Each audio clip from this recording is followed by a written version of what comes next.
Já.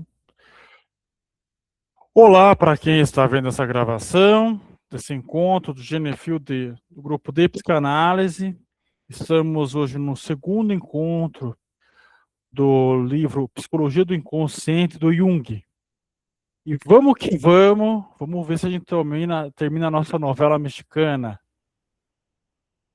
Esclarecido isso, não haverá quem não acredite que só um requinte diabólico poderia imaginar e executar um encadeamento de circunstâncias igual a esse. Do requinte, ninguém duvida, mas o julgamento moral é altamente suspeito. Insisto em afirmar energeticamente que os motivos que levaram a essa dramatização da paciente não eram, de forma alguma, conscientes. Lembra que a gente comentou antes disso? Que eram coisas inconscientes que ela nem sabia que tinha? Nesse caso, o que levou ela a ir encontrar ele está falando sobre isso, né? Que ele pegou e ela pegou e foi na casa de A, com a esposa dele já não estava mais lá, né? Isso, exatamente. Que a melhor amiga dela ia viajar, né, para fazer uma viagem terapêutica. E daí, por causa daquele quadro do cavalo, lembra? Que ela saiu correndo atrás do cavalo, os amigos dela pegam, porque ela estava saindo dessa festa que a melhor amiga dela estava dando para ir para fazer terapia, né? Para fazer terapia de viajar. Daí teve essa crise do cavalo, que o cavalo saiu correndo atrás dela, Carlos ela se joga no rio, e aí os amigos, por precaução, levaram ela até a casa onde foi a festa, que estava a amiga e, e o marido dela. Sim, E sim. aí que aconteceu tudo aquilo, lembra que ela era meio que amante dele, que ele ia casar com ela, né? Que ele se declara para ela, Sim, sim. entendeu? Bem mexicano mesmo, isso aqui maravilhoso.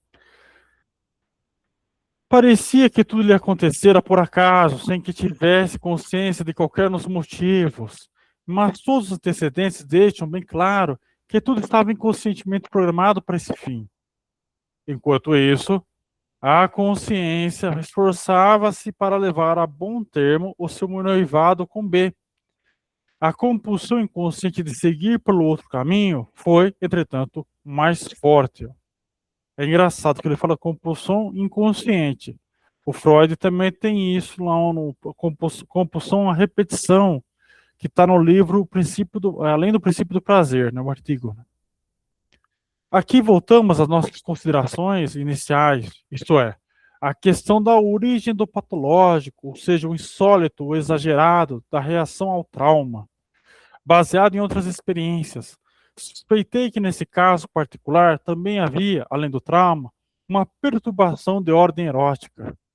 Essa suspeita foi inteiramente confirmada e leva à conclusão de que o trauma, motivo aparente da doença, nada mais é do que a oportunidade de que algo está fora do domínio da consciência, isto é, um importante conflito erótico tem de se manifestar. Assim sendo, o trauma perde exclusividade, sendo substituído por uma interpretação muito mais abrangente e profunda que envolve um conflito erótico como agente patogênico. Só peraí. Aqui. Muitas vezes perguntam, por causa da neurose, tem que ser justamente o conflito erótico e não outro conflito qualquer? A isso posso responder que ninguém afirma que assim seja, mas tem sido provado que é o que acontece mais frequentemente. Apesar de todas as asserções indignadas e contrário, a verdade é que o amor, com todos os seus problemas e conflitos, tem um significado fundamental na vida humana. Pesquisas sérias têm provado, constantemente, que a sua importância é muito maior do que o indivíduo suspeita.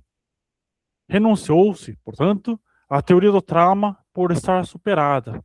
O fato de se reconhecer que não é o trauma, mas um conflito erótico oculto que está na raiz da neurose, faz com que o trauma perca o seu significado causal. Ó, vou ler essa nota aqui nova, porque ó, as neuroses típicas de choque são uma exceção, como o choque de granadas, highway spine. Tá. Não ajudou muito, mas enfim, vamos lá. 2. A teoria do Eros. Com o conhecimento adquirido através das descrições do capítulo anterior, a questão do trauma foi inesperadamente respondida. Em compensação, a pesquisa viu-se diante do problema do conflito erótico, que contém uma série de elementos anormais, conforme mostra o nosso exemplo, e por isso, à primeira vista, não é comparável a um conflito erótico comum.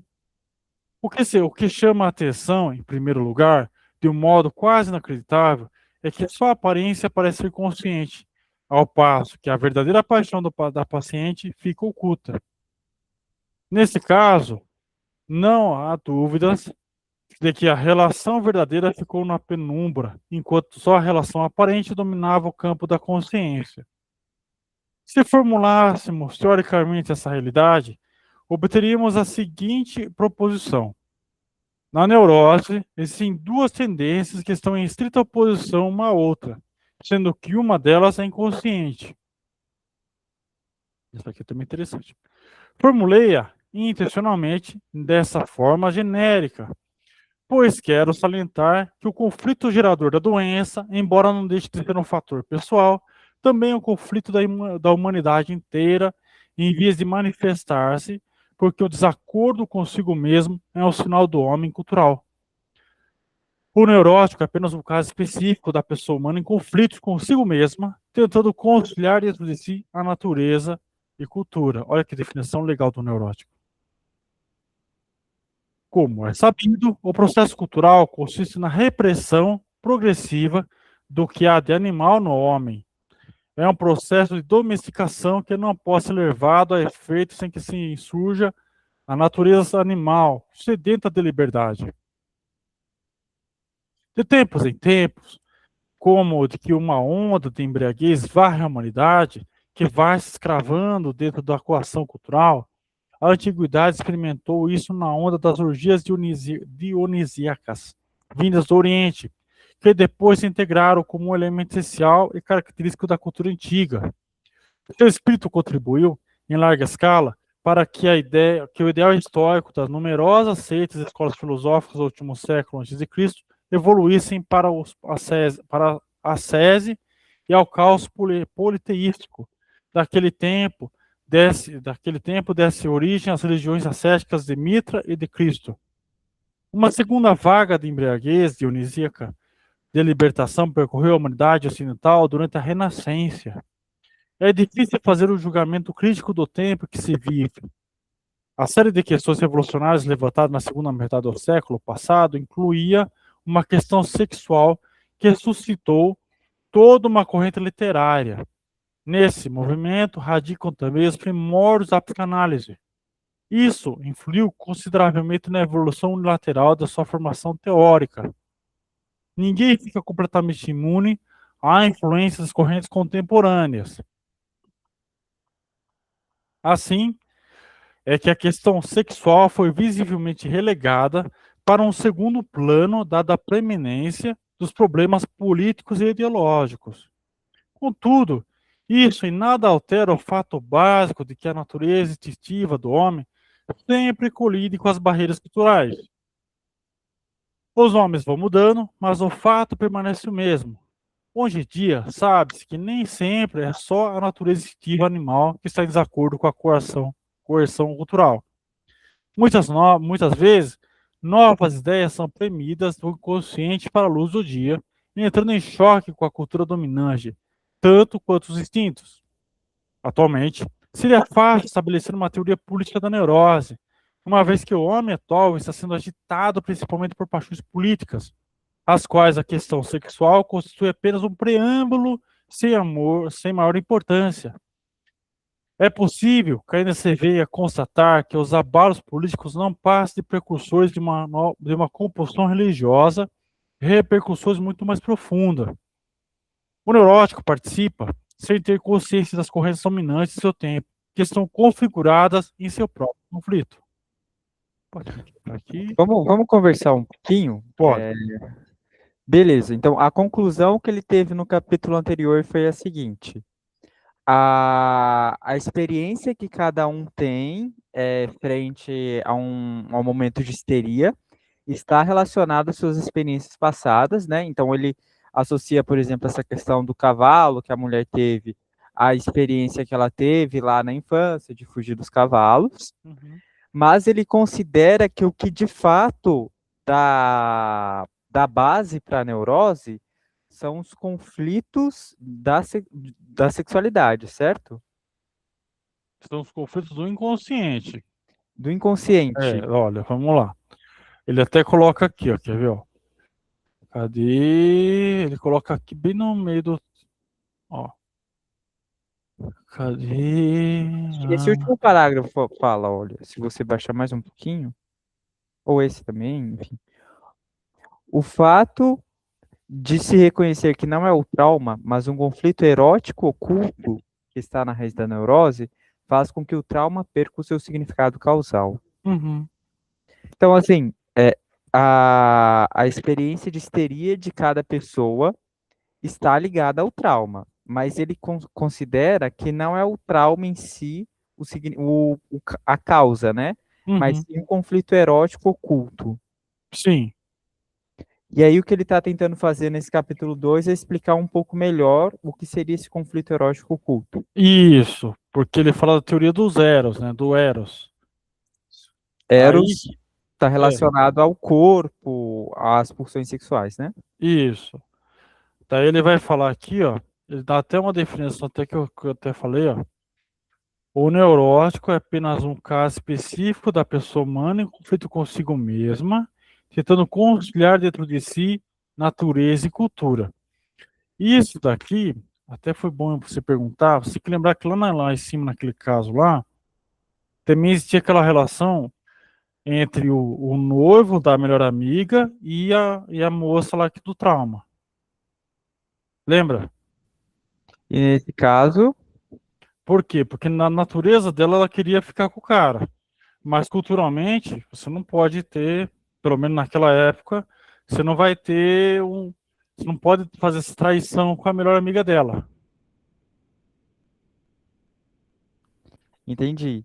Por isso que eu E, e acho que a- ele definiu como erótico ali, o conflito erótico por causa disso. Aham.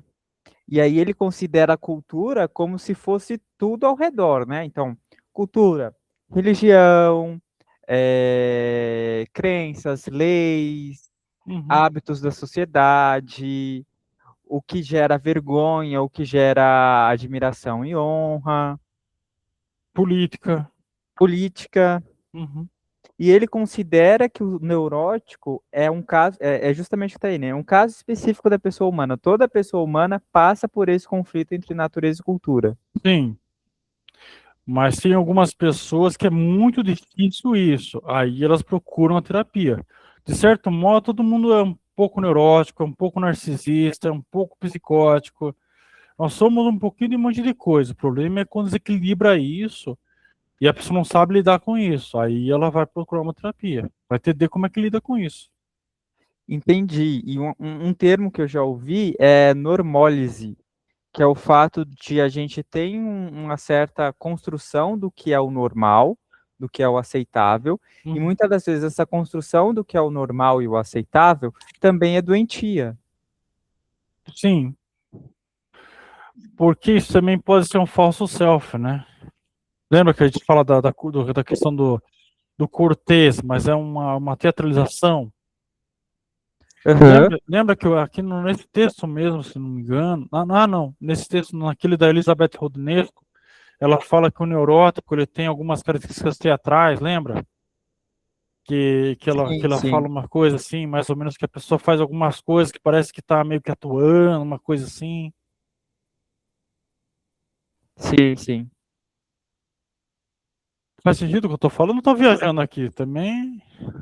Faz sentido. E aí eu acho que é continuar lendo o texto para compreender melhor como que ele vai teorizar o Eros e Uhum. vai explicar esse conflito erótico inconsciente, que muitas das vezes não é apenas erótico, né, mas também é político e relacionado a outros fatores. Exatamente. Você vê que aqui já há um conciliar aqui entre a natureza, porque a natureza tem muita relação assim do que você quer fazer. Aquela coisa do ID e tal, lembra? Que era uma coisa que vem assim, você quer fazer, mas você não pode. porque a cultura não permite. Então fica nessa luta aqui dos dois, dessas duas pontos, né? Entre o meu mundo interno e o mundo externo, o que eu posso fazer, o que eu não devo fazer, o que a cultura não me permite fazer.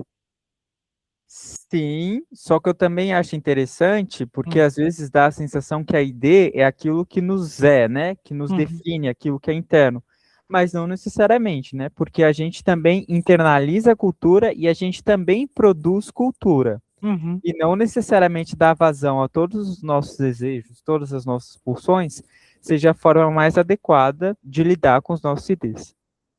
exatamente, exatamente. Faz parte lá do ID, superego, ego. Exatamente. Muito bom. Mais alguma coisa? Não, não. Tranquilo? Vamos. Interessante. Isso aí. Vai mandando pergunta aí, vamos trocando uma ideia. Assim, a questão sexual foi visivelmente relegada para o segundo plano de preeminência de problemas políticos e ideológicos. Contudo, isso em nada altera o fato básico de que a natureza instintiva do homem sempre colide com as barreiras culturais. Olha aí. Os nomes vão mudando, mas o fato permanece o mesmo. Hoje em dia, sabe-se que nem sempre é só a natureza instintiva animal que está em desacordo com a coerção cultural. Muitas ideias novas são premidas no inconsciente para a partir dali. Né? O neurótico participa sem ter consciência das correntes dominantes do seu tempo, que são configuradas seu próprio conflito. A neurose está intimamente entrelaçada com o problema do próprio tempo e representa uma tentativa frustrada do indivíduo de resolver dentro de si um problema universal. A neurose é uma cisão interna. Olha aí. Na maioria das pessoas, essa cisão representa uma ruptura entre o consciente, que desejaria manter-se fiel a seu ideal moral, e o inconsciente, que é atraído por seu ideal imoral no sentido atual da palavra, e que a consciência tudo faz para desmentir.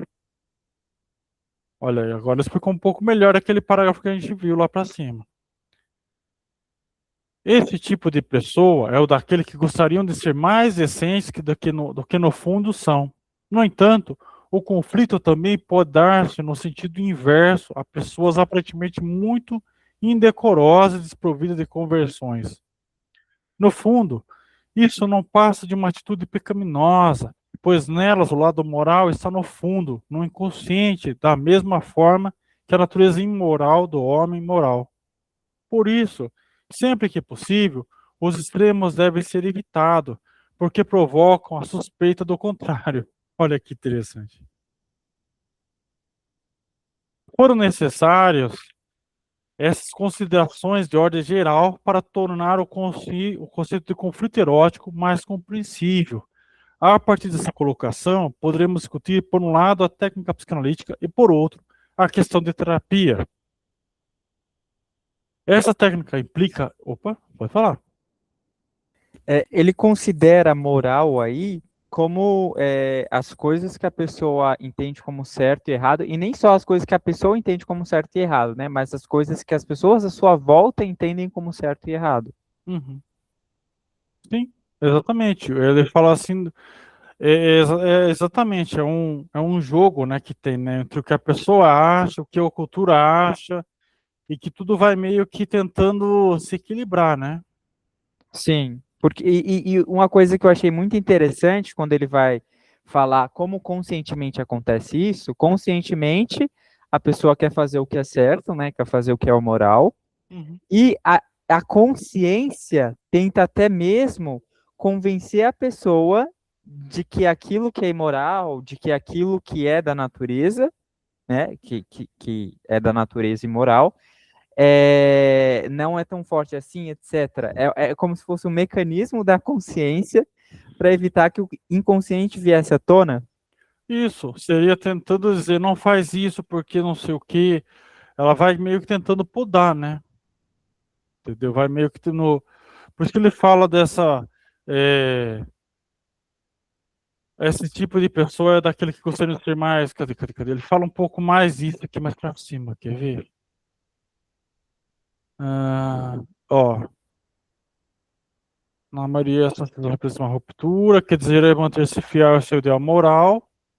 e o inconsciente que é atraído por seu ideal imoral, no sentido atual da palavra, e que a consciência tudo faz para desmentir essa parte imoral do ser humano, do que ele está tentando fazer. Exatamente, ele tenta convencer a não fazer aquilo porque é imoralidade. Entendi. E aí ele entende, né, a neurose como uma cisão interna. Cisão é uma divisão. Divisão. Então, é como se ela tivesse um conjunto de crenças, um conjunto de clareza moral. Olha, isso aqui eu posso fazer, isso aqui eu não posso fazer. Mas os desejos dela são justamente o contrário daquilo. E essa é a cisão, essa é a divisão? Isso, porque você tem que lembrar que, ó, a neurose é uma entrelaçada com o problema do próprio tempo e representa uma tentativa frustrada do indivíduo em resolver dentro de si um problema universal. Ou seja, é, a gente também está localizado num tempo, espaço e uma cultura. E dentro de nós também queremos fazer certas coisas, mas não podemos fazer essas coisas. Então há uma cisão dentro de nós. É que é aí que parte isso, né? Nossa, não é aquele querer, como é que fala aquela frase? Você quer, logo pode, sabe? Uma coisa assim, querer é poder. Já viu essa frase? Nem sempre querer Sim. é poder, porque senão você também ia ser guiado muito pela essa questão imoral do que moral. Nem sempre querer é poder. Então você tem que começar a se convencer para, não, olha, isso aqui por esse caminho não dava certo, por esse caminho não vai, não é legal. Entende? Acho que por aí que ele está tentando dizer. Faz sentido o que eu estou falando, Jefferson? Faz sentido. Aí eu queria aproveitar e trazer um termo aqui, Hum, que é a falácia antinaturalista. Porque ela hum, vai dizer o seguinte: tudo aquilo que é antinatural, ou seja, que é contrário à natureza, é automaticamente bom ou moral.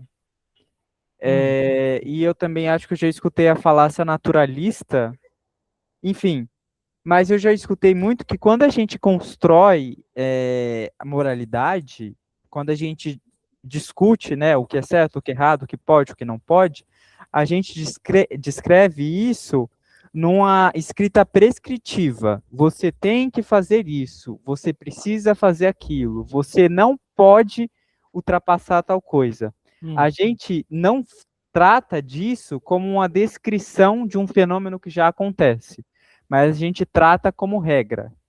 A gente não descreve a moral, a gente prescreve como ela tem que ser. uhum, E por que que eu estou dizendo isso? Porque isso, mais uma vez, mostra essa cisão, né? Essa cisão entre uma consciência que quer sempre fazer o que é certo e que muitas das vezes não quer se dar conta de que existem desejos, existem impulsos, existe uma natureza instintiva que é a contrária, muitas das vezes, dessa própria moral. uhum. Sim, sim. Aí você tem que aprender a dar vazão para alguma dessas coisas, não todas. Senão também pira. E saber como dar vazão, né? Tipo assim, eu já escutei também a expressão sublimação, né? Isso.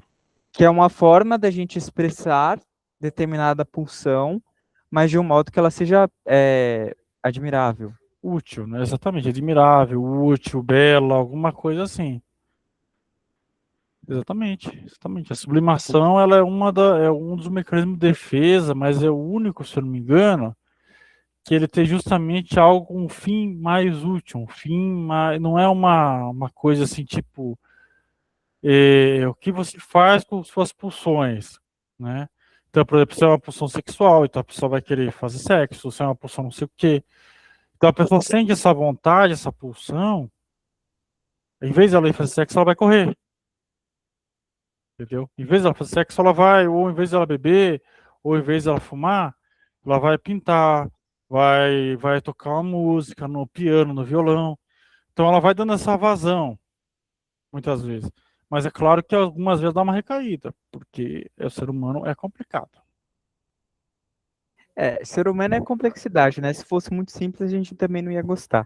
Exatamente, exatamente. Boa, boa. Tudo ficou clarinho aqui, ficou tudo em ordem. Sim, sim. Mas é um texto muito bem feito, né? Você vê que é muito bem construído, muito didático, né? Muito bem escolhido pra gente. E é fácil de compreender, mesmo não tendo uma formação em psicologia. Exatamente, exatamente. E isso que é interessante. Vamos lá. Então, essa técnica implica, evidentemente, a seguinte pergunta: qual é o caminho mais seguro e rápido para chegar ao conhecimento que ocorre no inconsciente do paciente? Olha lá, que interessante. O primeiro método aplicado foi a hipnose.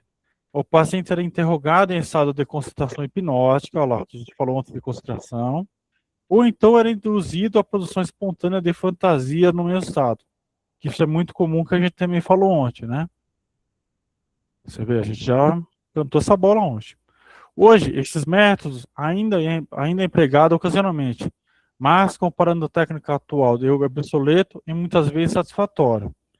Na clínica psiquiátrica de Zurique desenvolveu-se um segundo método, o chamado método associativo. Este método indica com precisão a presença de conflitos, na forma dos denominados complexos idioafetivos, manifestados nas perturbações típicas das vivências. Mas o método mais importante para se chegar ao conhecimento dos conflitos patogênicos é a análise dos sonhos. Foi Freud que primeiro a demonstrá-lo. Olha aqui que bonitinho, tem uma linha de tempo, tá vendo técnica? Hoje não se fala mais, não estaria dizendo que hoje a hipnose está atrasada, ela tem seus outros níveis. Posso dizer que o sonho é como uma pedra desprezada pelos pedreiros que depois se tornou pedra angular. Efêmero e insignificante produto da nossa alma, o sonho nunca foi tão desprezado como nossos dias. Pode falar, Só, gente. só para dar um Uhum. adicional, quando ele fala, ele denomina o sonho como uma pedra desprezada pelos pedreiros e depois se torna pedra angular, ele está usando uma metáfora cristã, que Uhum. vê Cristo dessa forma. Exatamente, exatamente, exatamente. Para você ver, porque ninguém dava bola para os sonhos. Quem foi olhar isso primeiro foi Freud. Foi falar, o que a gente faz com esse sonho aí então? Onde ele está localizado? Sim.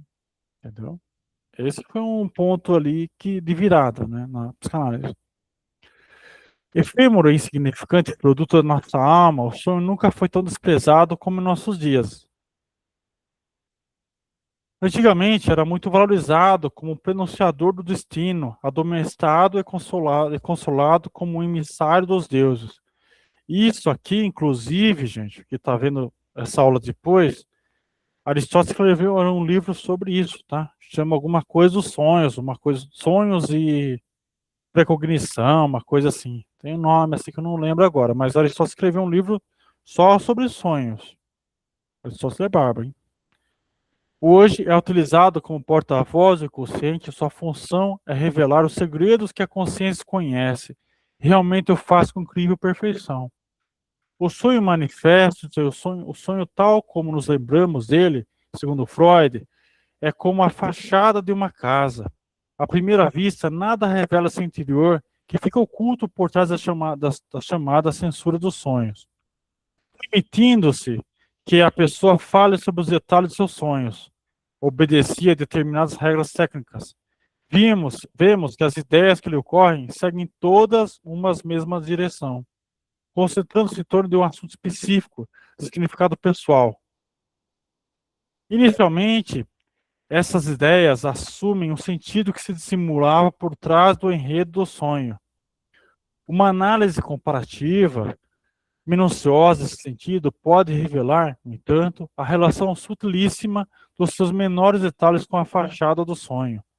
Esse complexo específico de pensamentos, em que se concentram todos os fios do sonho, é o conflito procurado que se apresenta numa variação condicionada pelas circunstâncias.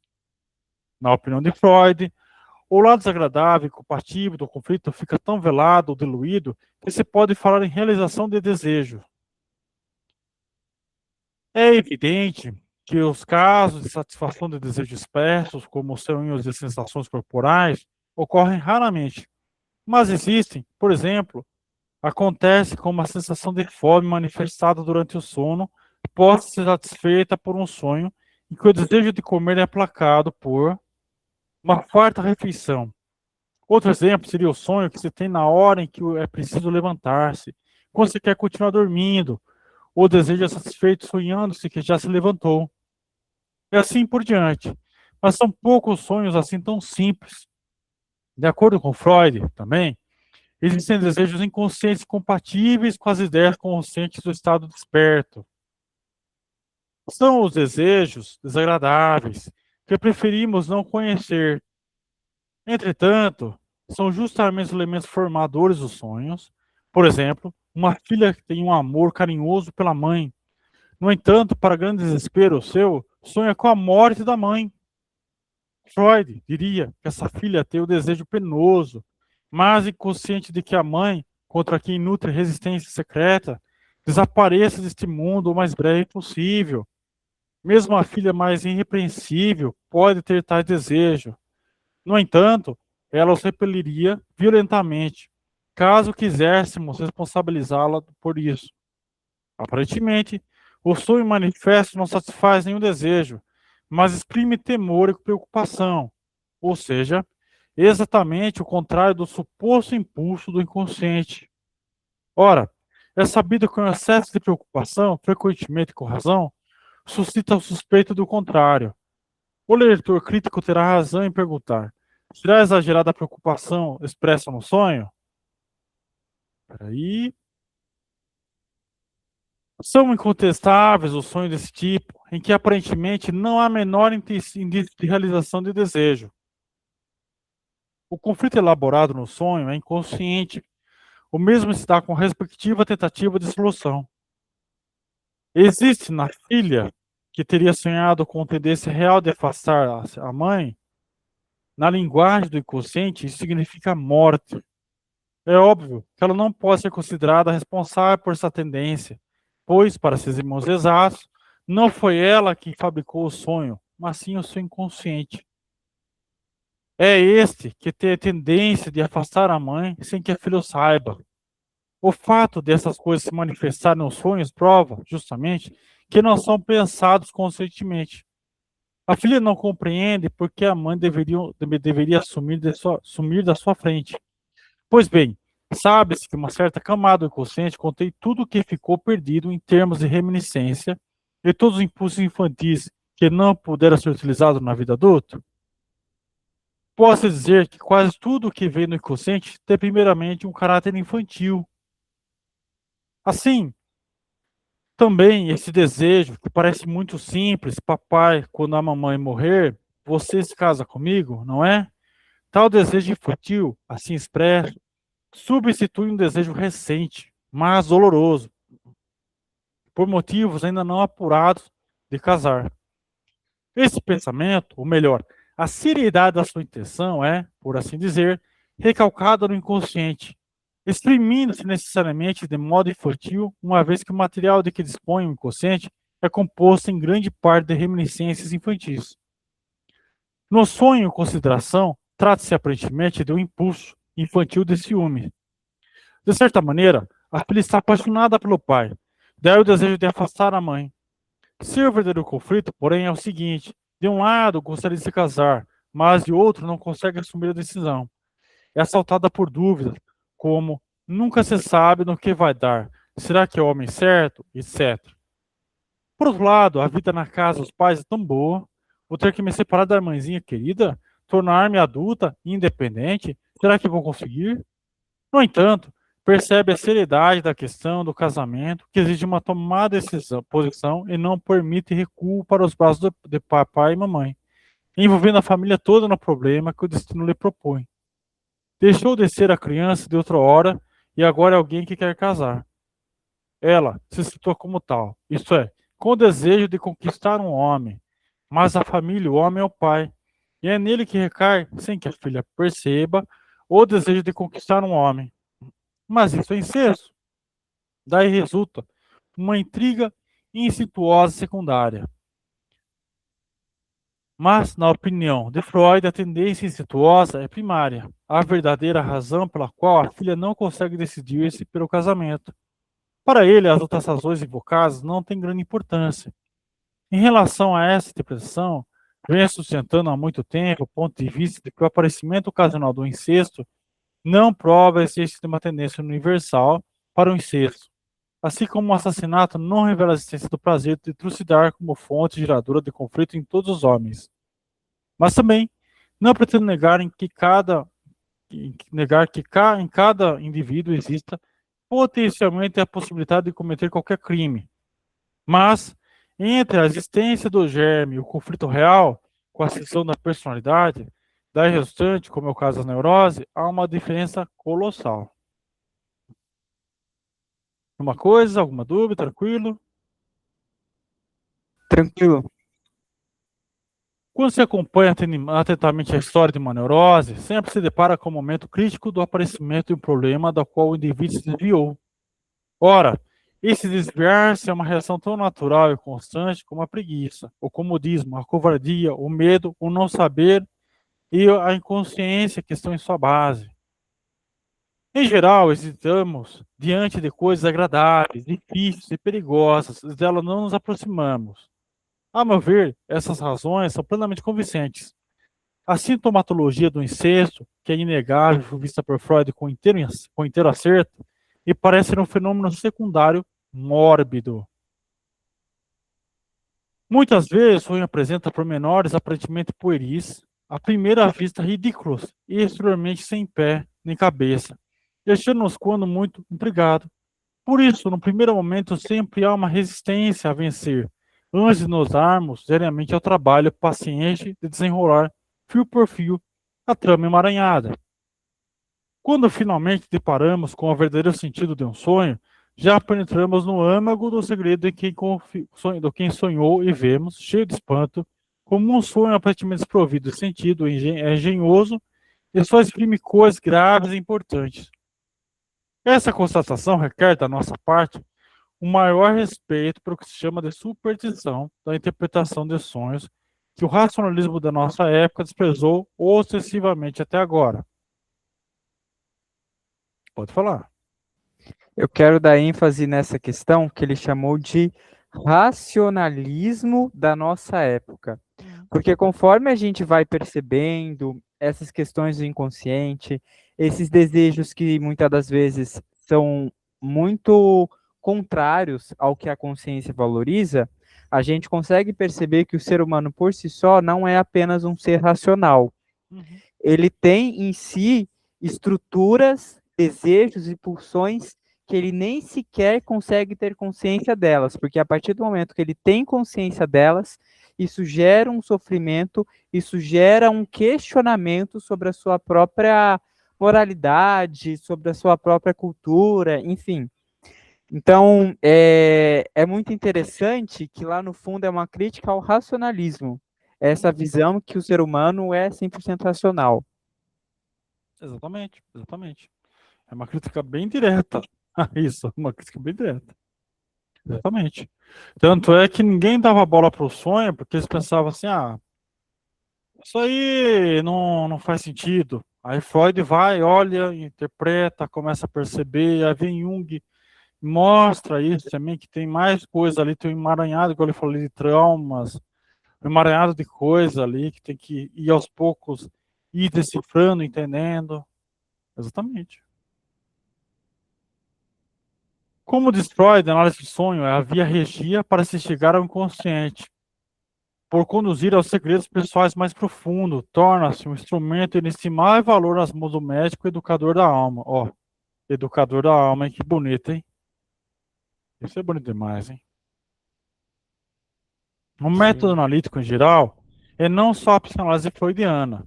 Consiste principalmente em numerosas análises de sonhos, já que são eles que vão trazendo à tona sucessivamente os conteúdos do inconsciente no decorrer do tratamento, expondo-os à força purificadora da luz do dia. Nesse processo também são redescobertos muitos fragmentos valiosos que se julgavam perdidos. Assim sendo, o início do tratamento não pode deixar de ser um suplício para muitas pessoas que têm uma falsa imagem de si mesmas, pois, aplicando o antigo didato místico, deveria ser perdão, Ditado. ditado. Abre mão do que tens e receberá. terão que renunciar a quase todas as caras e ilusões que têm a seu respeito, para deixar brotar algo muito mais profundo, maior e mais belo dentro de si. Uma sabedoria antiquíssima volta à luz do dia com o tratamento. Curiosamente, é no auge da nossa cultura atual que esse tipo de educação da alma se faz necessário. Tal processo educativo é comparável, em mais de um aspecto, à técnica socrática, não obstante serem bem maiores as profundidades atingidas pela análise. Olha aí, tá vendo? A gente não consegue fugir muito de Sócrates, Platão e Aristóteles, sabe? Sim, é meio que chega a ser a base da cultura do Ocidente, né? Sim, exatamente, exatamente. Porque o Sócrates, ele fala também um pouco sobre sonhos, coisas, assim, como o sonho tá em as coisas que a gente gostaria de falar, de fazer, mas não faz. Então ele dá meio que ele fala um pouco disso também, lá se eu não me engano, na República de Platão. Eu não lembro se é na E, República. Ele e, fala qua- sobre isso, pode falar. e quando ele comenta muito sobre abrir mão de uma falsa imagem que tem sobre si mesmo e construção de algo mais belo e mais profundo sobre si, tem muito a ver com a técnica de Sócrates, que é a maiêutica, que Sócrates deixava a pessoa falar o que ela achava que era determinado conceito, depois ele refutava a pessoa para a pessoa ter que construir uma forma melhor de explicar aquilo. Tem muito a ver com essa maiêutica, o que acontece na análise de forma mais profunda. Exatamente, exatamente. E isso também é um princípio da Melanie Klein, que fala da saúde mental, que não dá para ser uma coisa superficial, tem que ser algo mais profundo. Então, todos eles estão puxando para a profundidade do ser humano. Aí vem o Winnicott e fala justamente isso, que que a vida, nossa, o objetivo da vida é justamente essa busca pelo ser nós mesmos. Aí que entra a fenomenologia, entra um monte de coisa. Então, tá vendo? É uma troca de ideia ali, muito poderosa, muito rica, né? Sim, sim. Não é fantástico? Não é uma conversa muito doida, mas é muito real, né? Muito palpável, né? É fantástico, assim. É palpável para quem tenta viver isso, né? Para quem tenta construir uma vida em maior profundidade. Uhum, Mas se uma pessoa que está satisfeita com a vida mais superficial, ela não vai ver muito valor nisso. sim, Vai ser muito abstrato. exatamente. Exatamente. Exatamente. A orientação da pesquisa freudiana tentava demonstrar a primazia do fator erótico sexual na origem do conflito patogênico. Segundo essa teoria, há uma colisão entre a tendência do consciente e o desejo imoral incompatível do inconsciente. O desejo inconsciente é infantil, ou melhor, é um desejo proveniente do passado infantil que não se adequa mais ao presente, razão pela qual é reprimido, e isso por motivos morais. O neurótico tem a alma de uma criança e suporta mal as restrições arbitrárias, cujo sentido não reconhece. Aliás, ele procura apropriar-se dessa moral, mas desavense consigo mesmo. Quer reprimir-se por um lado e libertar-se por outro. A esse conflito damos o nome de neurose. Se esse conflito fosse claro e totalmente consciente, é provável que ele nunca daria origem a sintomas neuróticos. Isso aparece quando não se consegue ver o outro lado do próprio ser, nem a premência dos seus problemas. O sintoma parece produzir-se unicamente nessas condições e ajuda o lado não reconhecido da alma a exprimir-se. Segundo Freud, o sintoma é, portanto, uma realização dos desejos não reconhecidos, que, se fossem reconhecidos, entrariam em. Peraí, deixa eu ver, calma aí.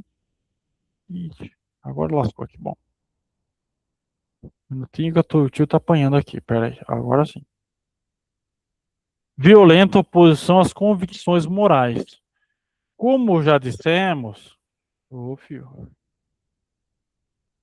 como já dissemos, o doente não pode lidar com ele, nem melhorá-lo, aceitá-lo ou renunciar a ele, porque na realidade seus movimentos impulsíveis nem mais existem, pois foram recalcados, eliminados da hierarquia consciente, transformando-se em complexos autônomos.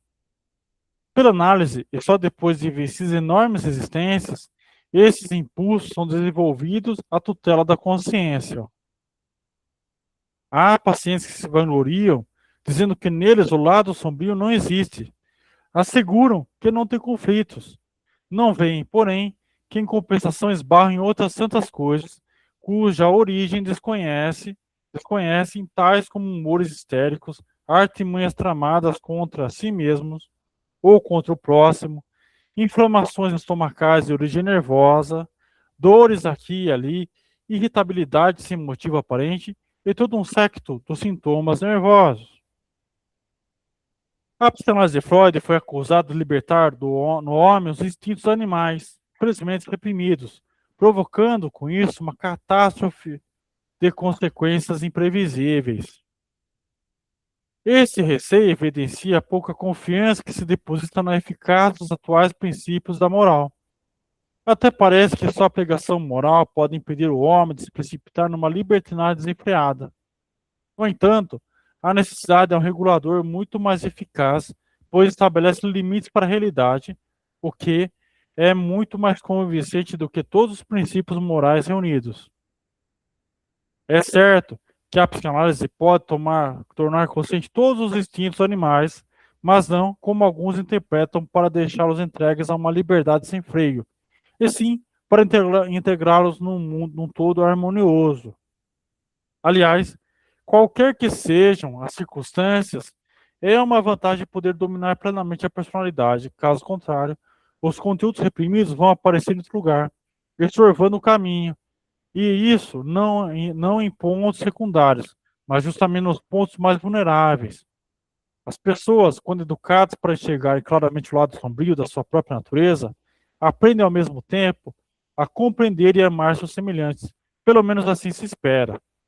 Uma diminuição da hipocrisia e o aumento do autoconhecimento só podem resultar numa maior consideração para com o próximo, pois somos facilmente levados a transferir para nossos semelhantes a falta de respeito e a violência que praticamos contra a nossa própria natureza. Bonito aqui, hein? Olha, eu achei interessantíssimo esses últimos parágrafos, assim. E esse, inclusive, porque é justamente a nossa consciência sobre as nossas sombras que faz ver que o outro, muitas das vezes tido como o imoral, como o escuro, na verdade é um semelhante nosso. Porque se a gente não tem consciência dessas sombras, dessa escuridão que está em cada pessoa, a gente vai fazer uma espécie de hierarquização moral, né?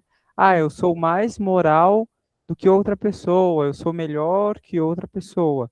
E é justamente a consciência das nossas sombras que permite essa visão mais horizontal. Exatamente, exatamente. É isso que transforma a gente mais humano também. Isso, mais humano, menos hipócrita. Exatamente, exatamente. Você vê como é profundo, isso aqui é muito profundo. Porque a gente tem mania de ignorar a sombra também, né? Sim, sim. E aí vem, É, pode falar. e aí vem Jung e fala assim, bom, não dá para você fazer isso. Porque você tem suas limitações, tem seus problemas, tem suas dificuldades, então pare de ser ignorante e assuma também seu lado sombrio. É assim que ele quer falar. E eu gostei muito, muito mesmo, né, que Jung reconhece, né, que chega na psicanálise muita crítica de que, ó, vocês estão soltando aquele monstro que por muito discurso moral foi preso, né? A gente conseguiu prender esse monstro de pulsões, impulsos e desejos imorais, e agora a psicanálise vem com esse discursinho de que não pode se reprimir, e agora as pessoas estão fazendo um monte de coisa errada. Na verdade, não. O objetivo é conseguir integrar essa parte que faz essas características que também fazem parte de nós enquanto humanos a nossa vida e não o contrário. Exatamente. Essa é a beleza da psicanálise. Porque a pessoa nem percebe muitas vezes o que ela está fazendo ou não. E aí vem a psicanálise e começa a dar umas cutucadinhas. Fala isso aqui, isso aqui, isso aqui. E aí vai crescendo esse lado, daí a pessoa vai percebendo esse lado sombrio dela. E ela começa a ter essa educação aqui. E eu acho que nessa situação fica mais claro o significado de repressão, recalque que é a gente não ter consciência de um determinado fenômeno, que é quando a nossa consciência tenta convencer a gente que não é isso, enfim, tenta evitar que a gente tenha clareza sobre alguma coisa. Isso seria um recalque. Mas, por exemplo, se a pessoa tem consciência de determinados desejos, de determinados impulsos, e ela tem um juízo moral e escolhe não seguir aqueles impulsos, isso não seria recalque, isso não seria repressão. Isso seria uma escolha deliberada.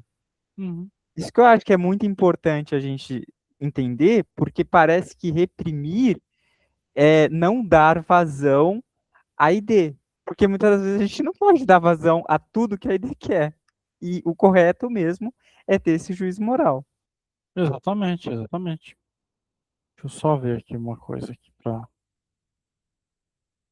Eu tinha feito aqui, olha só, você falou da repressão e recalque. Eu já tinha tirado esse, ó, do dicionário da psicanálise da Elizabeth Rodnesco, ó, recalque. Na linguagem comum, a palavra recalque designa o ato de fazer recuar ou de rechaçar alguém ou alguma coisa. Assim, é empregada com respeito à pessoa a quem se quer recusar acesso a um país ou recinto específico. Para Sigmund Freud, o recalque designa o processo que visa manter no inconsciente todas as ideias e as representações ligadas às pulsões, cuja realização produtora de prazer afetaria o equilíbrio do funcionamento psicológico do indivíduo, transformando-se de fontes de desprazer. Freud, que modificou diversas vezes sua definição e seu campo de ação, considera que o recalque é constitutivo no núcleo original do inconsciente. No Brasil também se usa recalcamento. Aqui daí ele tem outras definições e tem a repressão. Termo empregado em psicologia para designar a inibição voluntária de uma conduta consciente. Ó. Em psicanálise, a repressão é uma operação psíquica que tende a suprimir conscientemente uma ideia ou um fato cujo conteúdo é desagradável. No Brasil também se usa supressão. Essa operação é a palavra que designa não deve ser confundida com recalque, que decorre de um mecanismo inconsciente.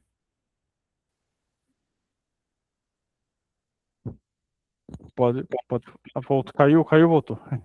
Caiu, eu votei. Eu caí quando você estava lendo o significado de repressão. Recalque, eu cheguei a escutar. Tá, eu vou reler então. Repressão. Termo empregado em psicologia para designar a inibição voluntária de uma conduta consciente. Em psicanálise, a repressão é uma operação psíquica que tende a suprimir conscientemente uma ideia ou afeto cujo conteúdo é desagradável. No Brasil, também se usa supressão. Essa operação é a palavra que designa não deve ser confundida com recalque, que decorre de um mecanismo inconsciente. Pera, então vamos lá. A repressão é algo consciente, Uhum, uma operação que tende a suprimir conscientemente uma ideia. uhum. Mas ainda assim a gente está falando na ordem do que é consciente e inconsciente, né? A gente não está Isso. falando necessariamente na ordem da ação. Uhum, exatamente. Porque quando a gente está falando entre uma pessoa ter uma tomada de decisão, colocar de um lado e do outro na balança e escolher ou não dar vazão ou a um determinado impulso, a gente, na minha compreensão, a gente não deveria usar o termo, então, repressão ao recalque, né? Prossiga. Deixa eu ver se eu entendo o que você está falando. Pode falar. Fale um pouco mais sobre isso. Vou dar um exemplo aqui clássico. Tem uma pessoa que ela está muito nervosa. Aí ela quer pegar e ir em frente a uma outra pessoa, né? Que é esse objeto que está gerando essa emoção, essa expressão de irritação. Uhum. O, o recalque seria o quê? Nesse exemplo? Um mecanismo inconsciente que a pessoa não se dá conta dessa irritação. Isso. A repressão seria uma inibição voluntária, ou seja, uma conduta consciente de pegar e falar: não, peraí, nem foi tanto assim, eu não posso ficar desse jeito, etc, etc, etc. Uhum. Pelo que eu entendi. Isso, exatamente. Mas a pessoa pode ter uma terceira manifestação. Não, eu tô assim por causa disso, faz parte da minha natureza ter esse tipo de reação, ter uma reação irritada, e eu preciso me acolher na situação, mas não faz sentido eu pegar e ir de frente a outra pessoa. Você Sim. percebe que não se trata de uma questão do que é consciente, do que é inconsciente, mas se trata de um juízo moral do que vou fazer ou não com aquilo que está acontecendo. Sim, de certo modo também tem o juízo moral, né? Mas assim, tem coisas que a gente não percebe que faz. Exato. Tem coisas que a gente não percebe que faz, que é automática. A maior parte das nossas decisões a gente toma sem se dar conta que foi uma decisão. Exatamente. E aí que entra aquele mecanismo de recalque, porque são coisas que a gente não percebe que pode ter uma certa conversa interior, igual você colocou. Sim, sim. Na repressão, sim, porque o no inconsciente, às vezes, dá aquela deslizada, fala alguma coisa que não deveria, é aí que entra o ato falho. E às Sim. vezes o ato falho, ele bate, ele vaza, e você, a pessoa fala. Daqui a pouco eu te dou um exemplo, daqui a pouco a gente termina a live, se você tiver uns 10 minutinhos, eu te dou um exemplo mais prático. Mas aí é que tá, entendeu? Há coisas que a gente não percebe que faz, porque elas estão reprimidas dentro de nós, e por alguma razão tá ali, e há coisas que a gente percebe e que a gente tenta suprimir, entendeu? Que é uma ideia ou afeto cujo conteúdo é desagradável. Mas tem outras coisas que a gente não percebe que está fazendo. E quando percebe, foi. E aí entra compulsões de repetição, entra um monte de coisa. E aí entra o recalque, que aí, de certa forma, eu considero que é até mais perigoso, né? Bem Porque mais quando a perigoso. gente não tem consciência de uma determinada pulsão, é muito mais perigoso dessa pulsão acabar dominando a gente. Exatamente. Ó, elas são ligadas às pulsões, ó. Aí o negócio é ficar nervoso. Deixa eu só então parar aqui a gravação aqui, só um minutinho.